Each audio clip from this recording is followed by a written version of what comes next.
welcome to the 2017 Overwatch World Cup. I am Johnny Cruz, here to welcome you guys here live in Anaheim, California. Look at this BlizzCon crowd. We're gonna do great. Jeez, love it. So we got 32 countries who qualified and only 8 remain. And only one is gonna take home the trophy. So without further ado, let's get this party started and let's bring out your teams.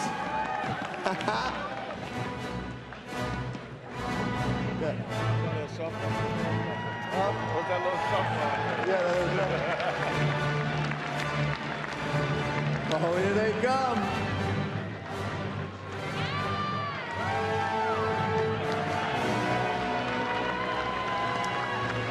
We got the United Kingdom. That's right. Now we got Sweden.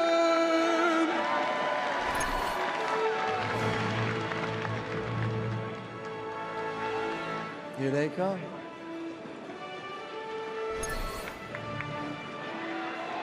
We got Canada. Yeah.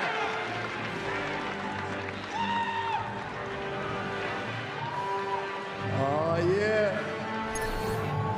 We got Australia.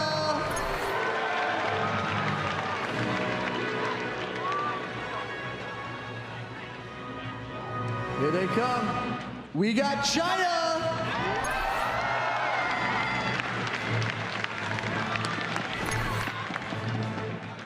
Yeah. Strutting their stuff. Coming up, we got France.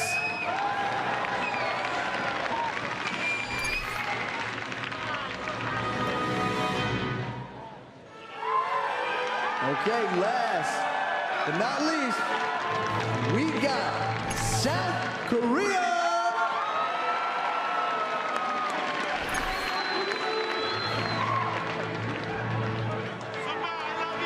And of course, here they come. Team USA.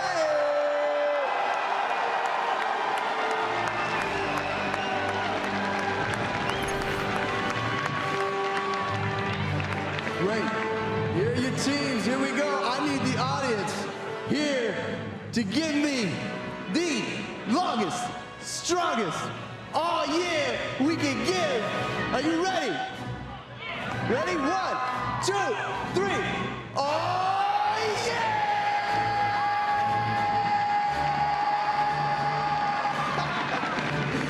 Yeah, that's right. Oh man, this is gonna be awesome. This is gonna be insane. All right, guys. So just getting to BlizzCon is an accomplishment, but each team has a story. Let's hear it. Yeah. Ladies and gentlemen, welcome to the 2017 Overwatch World Cup. The Overwatch World Cup is a showcase of Overwatch talent from all around the world. In the game, you're working together with your characters to beat your opponents on the map. Here, you've got all these great players from different teams working together to represent their nations. It's one of the biggest stages in the world. It's a once-in-a-lifetime opportunity. Yeah, China running Whoa, those fans. hiding in the back. Undead doing a long flank around the backside of Cafe. Yeah, already harassing a bit. Undead. With the Shanghai crowd behind them, Team China swiftly eliminated all 3 of their group stage opponents. Team France, however, came into Shanghai group stage with a different mindset than most. I've been playing competitive FPS for 17 years now. I don't get panicked ever, like I'm used to it, and my teammates are the same. AKO. He's pushing his way into the pulse bomb. Is there? Takes him down, and a double kill. We just adapt every time. France and China both swiftly and efficiently defeated the hopefuls from Thailand and Norway, respectively. Meanwhile, in Sydney, Team Australia dominated their first 2 matches against Italy and Portugal, but the Aussies suffered a brutal loss to Team Sweden on day 3, much to their fans' dismay. Sweden, led by Tavik's godlike accuracy and Sawush's tactical DPS plays, finished out their matches 4-0. Sweden performed nearly flawlessly against Spain, besting them 3-0. The highlight of the World Cup group stage was the knockdown, drag-out brawl between two underdogs from the Sydney stage, the mysterious team from Japan and a roster of local heroes from Australia. Australia with the opportunity. Atar pops attack, visor protected by the Transcendence now. Can they do it? We're in overtime, 99-99. Claire goes down. Now somebody, there it is! Australia going to BlizzCon!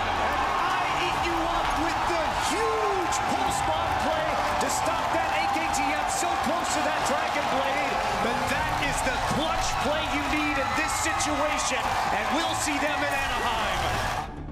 Across the Pacific in Los Angeles, Team UK proved to be fearsome, dismantling teams Germany, Belgium, and Israel. The pressure from the United Kingdom unrelenting. They are so close right now. 3 members on the point. Mikey opens it up, and the United Kingdom, you are going to BlizzCon. While Team USA also dominated their entire group. It's going to be United States versus Brazil. It could not be more against him. It's a Bastion on the field. It's amazing to go into a game and know that, almost everyone in the audience, is cheering for you, is behind you. When you win, the crowd roars. When you lose, there's a hush, and that's a powerful thing. It amplifies every moment. We have Team USA going against Team Germany. Winner moves on to BlizzCon. Jake really opening up an opportunity for the United States to possibly win this one. Yeah, Craig's got to get up there, man. He's coming up with the Dragon Blade, but there's the melee. He got just enough damage on him, just in time, and the control meter nearly there. Just 1 or 2 more kills, and the US, they've done it. They are going to BlizzCon.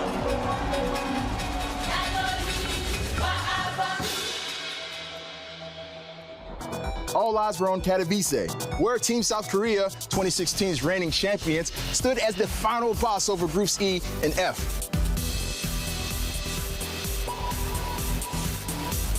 It will be Canada going up against the Netherlands. And Julie's had the Dragon Blade himself. Ah! Now they're up on the point. That's it! Canada have done it! Booking that ticket for BlizzCon. It's going to be South Korea facing off against Russia, a rematch from BlizzCon 2016's Grand Finals.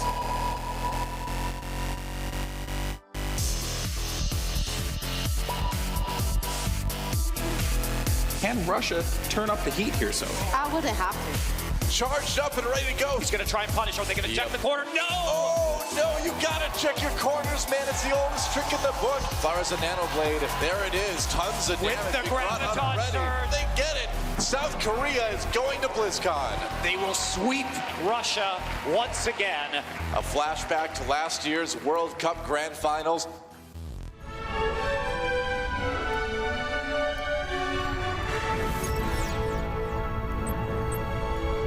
Hello, everyone, and welcome to the 2017 Overwatch World Cup playoffs live from Anaheim, California. We're here at BlizzCon. Are you guys excited?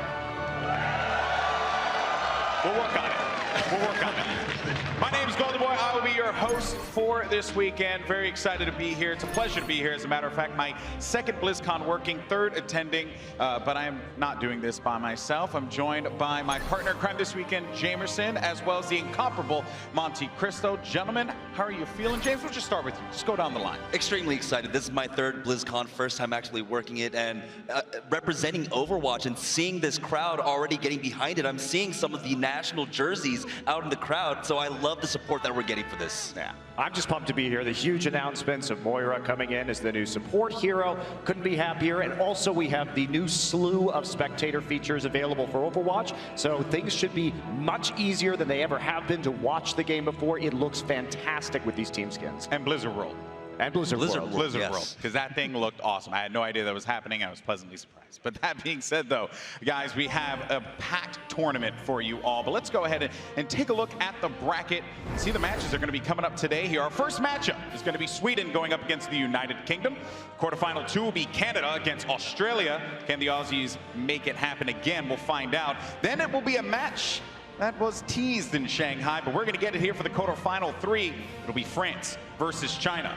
And then the matchup that everyone is hotly anticipating, the United States of America will go up against South Korea in what is surely going to be a bloodbath. I wanted to keep it at least a little sane here, you know, but Monty, that's what we have you here for. And then just to remind everyone, all matches are going to be best of 5 format. The medal matches, our bronze as well as our grand final, will be best of 7. But for those of you at home, though, you can get involved. And even for those of you in here as well, you can get involved and vote for who you think is going to be your T-Mobile MVP. It's very easy to do so. If you're watching on Twitch, use exclamation mark T-Mobile MVP, and then the battle tag of the player that you want to vote for. And then for those of you guys on Twitter, you already know how this thing works. Use hashtag T-Mobile MVP and the battle tag there as well. Put your votes in, and we'll be keeping tabs of that all throughout the weekend. You know, kind of jump in and see who's winning. Who do you guys think would be the MVP? Monty, I'll start with you. That's good. I can steal his answer then. I'm going to go with Flower. We saw him play 17 different heroes in Katowice in Poland in the early part of this group stage. He's a phenomenal DPS player, so I think the fans are really going to love watching him play. That was your answer. I was going to go with Flower also. I mean, 17 heroes, 17 years old. This kid is so young, but he's absolutely deadly on every single hero he can play. We got to see just the plethora of different kinds of compositions coming out from Team South Korea just because of him. You know, for me, it's going to be Mr. 150K Sinatra, my man playing for the San Francisco Shock. That's going to be the guy I want to vote for MVP. But guys, get involved in that. And a huge thank you to T-Mobile. Once again, they sponsored the Overwatch World Cup. They were a partner. They helped us out. And now they're back here once again at BlizzCon. So thank you once again to our friends over at T-Mobile.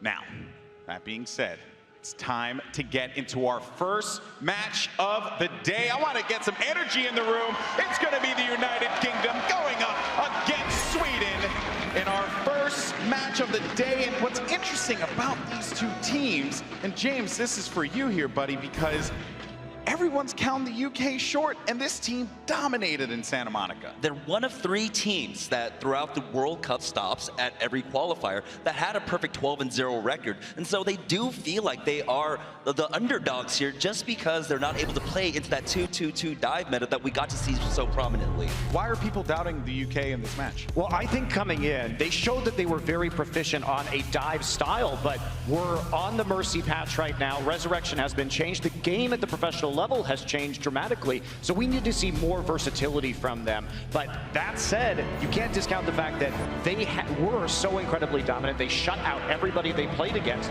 So if they have figured that out, if they have figured out how to play this patch and a new style, they will be a threat. And there you have it, walking to the stage. It's the United Kingdom as they make their way out, get set up, get ready to go. This roster, lots of weapons on this team. Christopher, Mikey A, a guy I'm definitely going to be looking out for. Cruz, RealsX, Boombox, and Smex. Boombox recently just announced that he will be joining the Overwatch League for the Philadelphia Fusion. But he's the only player on the Overwatch League on this roster, and we compare that to Sweden, who has all 6 of their players in the Overwatch League. These UK guys have a lot to prove here. They want to show that they are the same caliber. They are hoping for their futures in the professional scene as well. That's right. Now, James, on the Swedish side, though, we heard it in the package. Malik saying godlike precision from a player like Tvik. And Tvik has been really the story here, but there has been some other changes as well. They made some mix-ups coming into this event. Yeah, so we saw on the Misfits roster that they did actually swap off Swoosh, coming from that main DPS role that we saw him during the qualifiers, playing that Genji. Now he's playing the main tank as the Winston, but a lot of people are seeing this as possibly a weakness on the side of Sweden, right? Is he going to be able to play the Reinhardt? But still, they're going to be able to rely upon Tvik, which is basically what that roster is supposed to do. Bringing in Snella, bringing in Chipsayan, it's fine for them because that's the roles that they're used to playing, and they just fit in like a perfect puzzle piece. Yeah, and they're certainly going to have to do that here. It will be a tough matchup against this United Kingdom roster, and while they have made some changes, well, they're looking to just bring success to the event. Guys, put your hands together as they make their way to the stage. It's Team Sweden. Monty, I want to get your thoughts on this team here.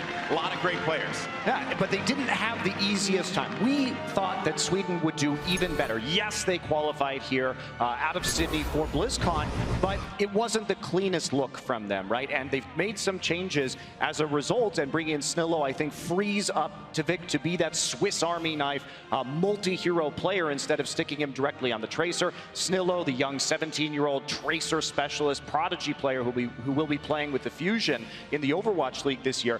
So this is what they need to show us today, is that they have the synergy that they lacked. They really struggled with ult management when they played in Sydney. They struggled with engages and coordination issues. So on an individual level, we know these guys are fantastic, but the teamwork wasn't there. However, I do know that they immediately after the Contenders playoffs went back to Sweden and started practicing. Yeah. So they are taking this extremely seriously. Yeah, that was actually a big takeaway for me as well, because Contenders playoffs was a very big event, and most teams would typically want to just unwind after that. I mean, the entirety of Contenders was such a long, grueling war for a lot of these guys.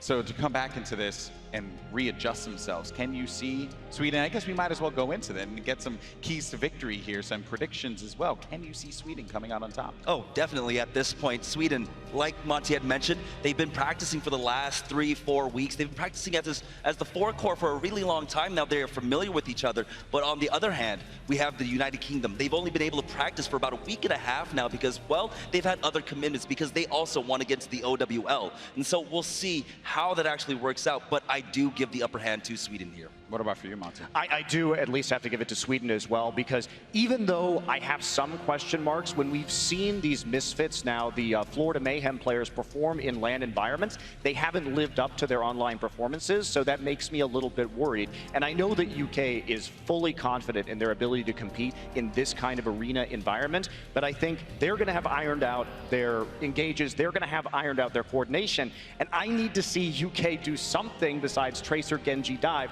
because that is not going to be the strongest strategy at this patch any longer. Yeah, a lot has changed since Santa Monica. Not only has the game changed, but also the way we spectate the game has changed. And I know everyone is eagerly anticipating, before we get into our first match of the day. Guys, are you ready?